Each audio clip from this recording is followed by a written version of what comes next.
finally done. Finally done with Five Nights at Freddy's. I mean, I've covered it all, from cloning goop to weird sound discs to Springlocks. My God, the Springlocks. But now I'm finished, and I never have to talk about it again. Life is good, man. Life is good. Actually, the Springlock Suits were made by Edwin. No, it can't be. They were No, there can't be more. Just let me be free. Let me know one day in peace. I can't go back. I won't go back. You can't. No more Springlock. No more Springlock. No more Springlock. No.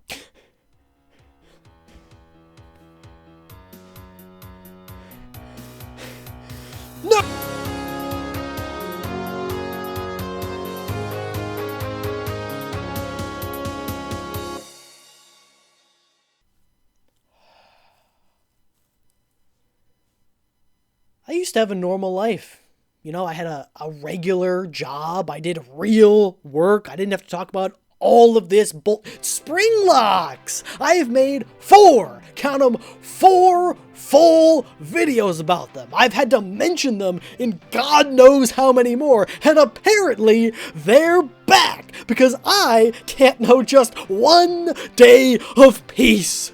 Look, I'm sure you know the deal by now. The Springlock Suits were first introduced in the 3rd Five Nights at Freddy's game, invented by my favorite moron, this guy. No, sorry, that's offensive to all the other morons out there.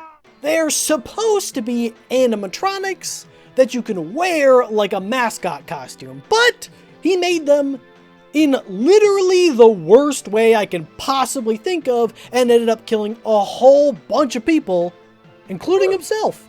And that's because they used a mechanism called a spring lock, which, yes, is a real thing. It's a general name for anything that can hold a spring in place to be released later, most often with a pin and slot system. And no, nobody who worked on this game knew that.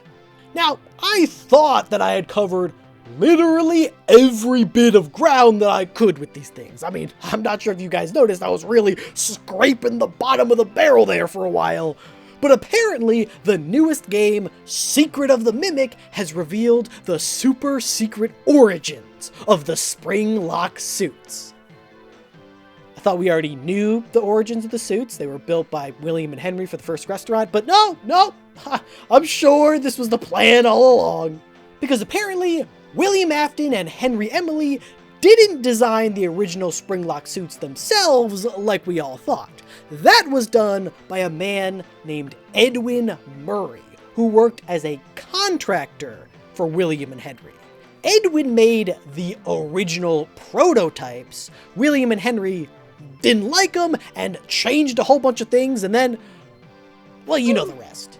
Now, all my recent comments have been making a real big deal out of 2 small lines from the game where Edwin talks about how his designs are performing well despite water damage and getting angry when William and Henry made some changes. Some people are taking this as proof that Edwin's designs are super safe. After all, modern Springlock Suits were famously hypersensitive to water.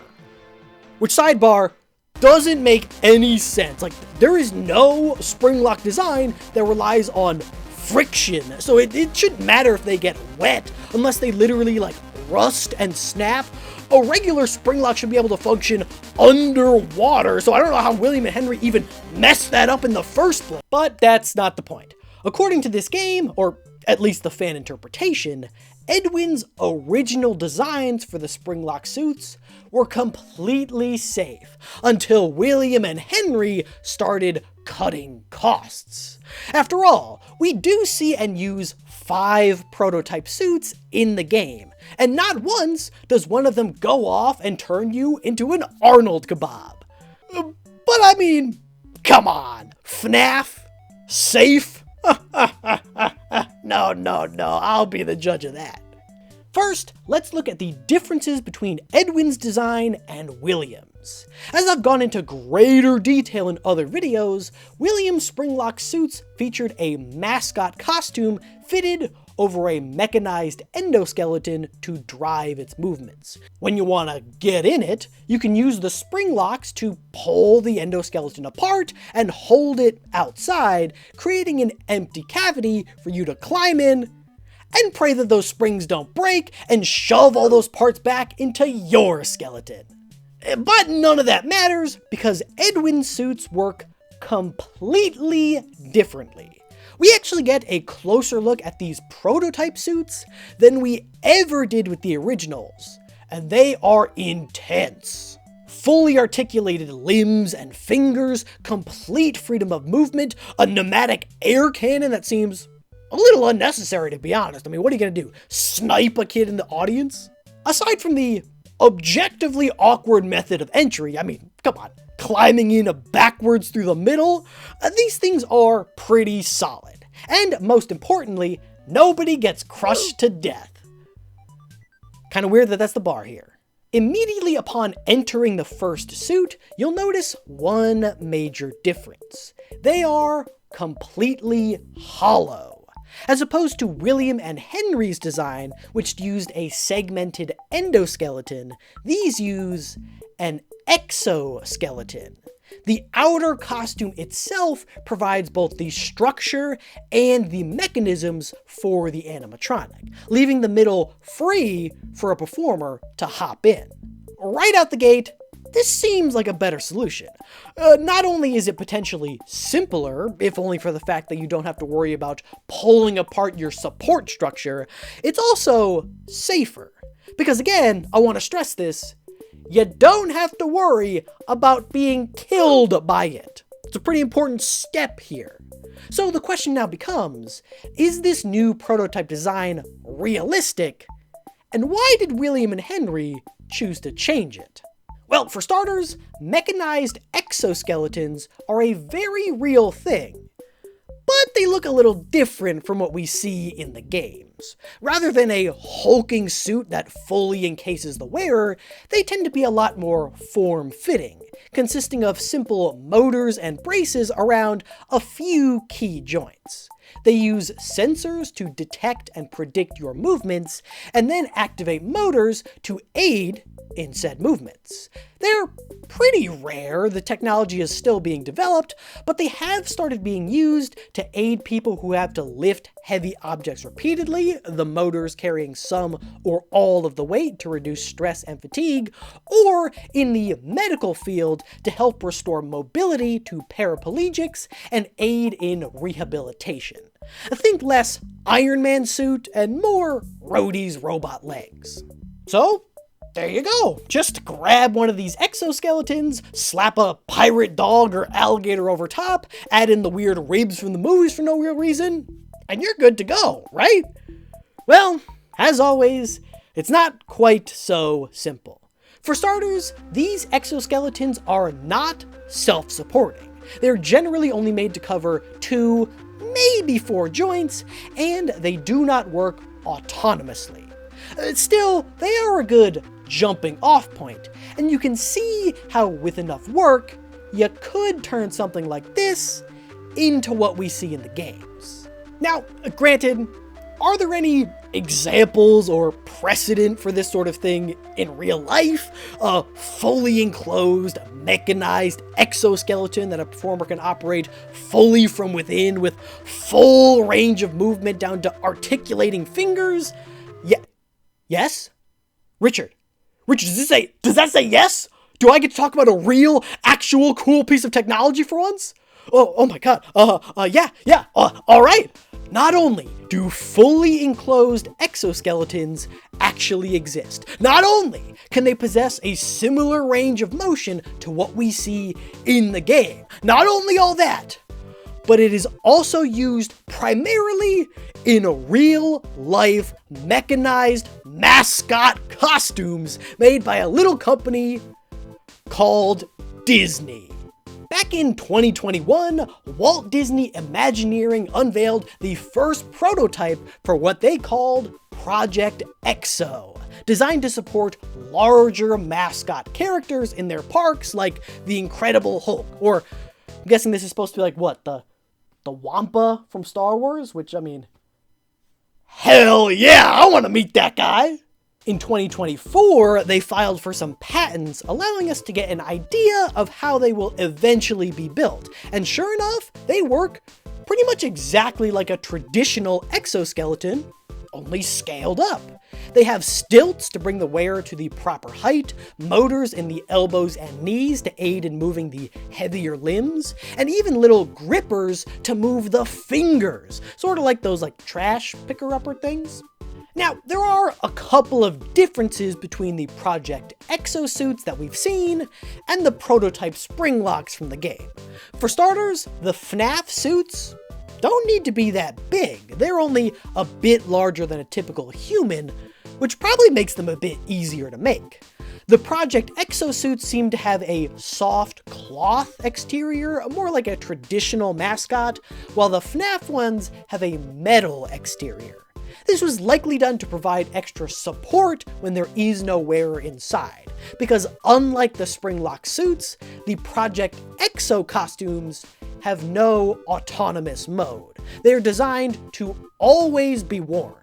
And perhaps the biggest difference between the two is that, well, I mean, they have no springs, like anywhere, because why would you need them? Like, even in the FNAF suits, what are you moving and holding inside? It's already hollow. Now, there's no evidence in the game for this, but if I had to guess, they're probably used to swap between two different motors or gears of the motor. You want a strong and precise motor in the joints when you're in animatronic mode to get crisp, realistic movement, but you don't want those strong motors jerking the performer around inside. Perhaps the Springlocks are used to simply push the desired motor into place. If that's true, then it would indeed be far safer than William and Henry's version. If the Springlocks ever fail, well, it doesn't really matter. It would just get a bit harder to move as you fight those stronger motors. But hey, say it with me, at least you're not crushed. But aside from those minor differences, I was absolutely shocked to see how similar the prototype Springlock suits were to the real thing. And the differences they do have make sense in the context of the added functionality of the animatronic form. The fact that they so closely resemble an actual product designed by some of the most talented engineers on the planet leads credence to the idea that they are indeed safer than the real Springlock suits. They're also far more realistic because, well, someone actually made them. I mean, I never thought I would say this about a FNAF game, but Edwin's Springlock suit prototypes are indeed feasible, safe, and completely insane. I mean, have you seen these things? Do you know how much that would cost? Oh, you thought Edwin was off the hook? Nah, this is a big problem. Now, we can't know for sure how much one of Disney's EXO suits would cost to make. Heck, Disney probably doesn't even know yet. They're still making them. But by my very rough estimate based on the patents, it'd be a miracle if you could get one of these for less than $50,000. And while the Springlock suits from FNAF aren't as big, they do have to work autonomously, which adds a lot more complexity. And that's if you wanted to build one of those today in the 2020s. And did I mention that this game is set in 1979? That means that you're not only paying to manufacture the suit, you're also creating the technology that makes them possible. As just one example, the Project EXO suits use a lot of 3D printed parts that contain hollow internal structures. This keeps the parts, and therefore the suit, relatively light, without sacrificing structural integrity. Lighter parts means less support, simpler motors, and less power required.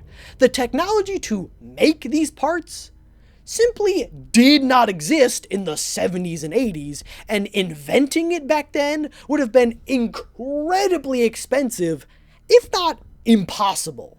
Now, I know how I might sound right now. There is this narrative that has sprung up around this game that Edwin created the perfect suits, and Henry and William were just greedy, evil businessmen who tried to cut costs and made them less safe. It's a very easy story to buy into, and I mean, like, yes, they did do that, but Edwin is also at fault here. Because, here's the thing. Cutting costs is not always a bad thing. And in fact, as long as you don't compromise on the safety and integrity of your product, in most cases, it is not only wise, but morally just to try and keep costs as low as possible. If William and Henry shelled out several hundreds of thousands of dollars for Edwin's Springlock designs, just imagine how much they would have to charge for their pizza to recoup those losses. At the end of the day, any product or machine you design is for a business. And if you can keep your costs low in production, then you can afford to keep the consumer's cost low in the store. In a lot of my past Springlock videos, I've talked about the importance of setting clear requirements. These requirements exist to ensure that you meet a minimum standard of success for your product. However, they also help you from getting too ambitious, going too overboard with your design, adding in complexity and features that are not needed. This is often referred to as scope creep. That's why setting clear requirements and expectations at the beginning of a project is so important. These are the specs and features you are shooting for, and once you hit them, you're done. Leave the airsoft cannon off. I gave William and Henry a lot of crap for failing to meet the safety requirement for, well, I mean, pretty much everything they've ever made. And I'll never stop. However, cost is an important requirement too, one that Edwin completely ignored. Now, you could argue that since Edwin was the contractor, William and Henry should have provided him with a strict budget if that was something they cared about. But in reality, extracting clear requirements from a client is a part of an engineer's job. If they didn't give you a budget, ask them to. Also, you're designing animatronics for a tiny pizza restaurant. I feel like you could have safely guessed that they didn't want to pay for military-grade hulking monsters. So, here's what I think happened. William and Henry contracted Edwin to make animatronics that could be worn like a mascot costume. Edwin took up the challenge, but got way too carried away and ended up designing something far outside the scope of what his clients were looking for.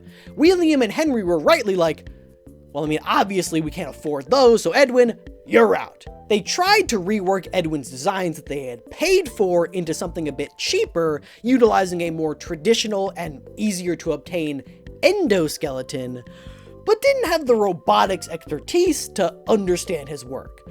They knew that it used something called spring locks, but misunderstood how Edwin was intending to use them, wound up accidentally making an Iron Maiden that was somehow weak to water, and decided, that's good enough. And to be clear, I know I gave this game a hard time in my last video for sort of ruining the story, but this does totally track with Edwin's character. I mean, look at this place. Guy's the poster child for doing too much. This way, it maintains everyone's core personality traits. William is still arrogant and stupid, Edwin is brilliant but impractical, and honestly a little stupid, and Henry is, well, he's just kind of there. And also stupid. If this was a Reddit story, it would get a everybody sucks here. So, there you have it. While these Springlock suits from Secret of the Mimic may be safer, good engineering, they are not. It turns out, if you make the perfect design, but nobody can afford it, then it's not actually that good. And now that we're done with that, Steel Wool, please, just let me go. Stop bringing back the Springlocks. You can find some new, obscure mechanism to obsess over. I don't know, collets or Geneva drives or anything. Just let me be free. God, I gotta freaking shave. And a massive thank you to all my supporters on Patreon, including Alex, Alakazam, Aspa102, Big Dog Tie for to Win, Captain Kirby, Sidian, Sherry and Mark, Stylish, The Boss Killer 94, Tie Studio, Tricks of Crows, and Moki Ubu.